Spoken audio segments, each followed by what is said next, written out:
Hello दोस्तों, चलिए जब हम समझते हैं कि जो एक्वेटिक लाइफ है मतलब जो पानी में रहने वाले जीव जंतु हैं मतलब खासकर जो मछलियाँ होती हैं वो कम टेम्परेचर यानी कि ठंडे पानी में ही सर्वाइवल उनका ज़्यादा आसान क्यों होता है।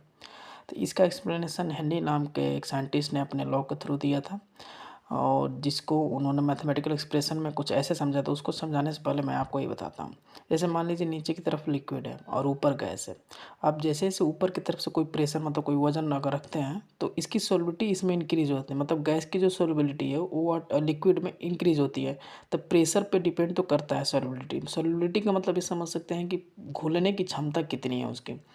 तो इसी का मैथमेटिकल एक्सप्रेशन उन्होंने कुछ ऐसे दिया था।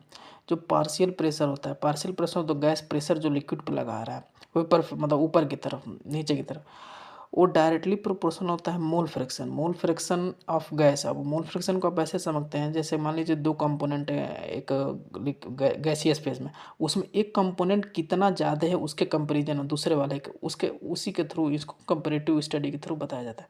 तो इसको बताया था कि उन्होंने डायरेक्टली प्रोपोर्शनल है और बाद में जब प्रोपोर्शनलिटी साइन हटती है तो एक कांस्टेंट आता है के एच का हेनरी लॉ कांस्टेंट।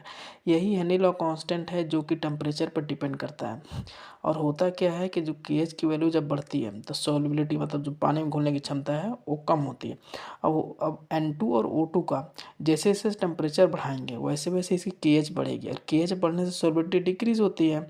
और इसी वजह से जब टेम्परेचर कम होगा मतलब टेम्परेचर जब कम होगा तो के एच की वैल्यू भी केज की वैल्यू कम हो गया। केज की वैल्यू कम होगी तो सॉल्युबिलिटी बढ़ेगी और सॉल्युबिलिटी बढ़ेगी तो एक्वेटिक लाइफ को ऑक्सीजन नाइट्रोजन आसानी से पानी में ज़्यादा मात्रा में मिलेगा और जिसकी वजह से और जिस तरह से हम लोग इंसान जो होता है वो लंग्स के थ्रू अपना एयर लेता है वैसे ही मछलियाँ गिल्स के थ्रू लेती हैं और वो आसानी से ले सकती हैं कम टेम्परेचर यानी ठंडे पानी में।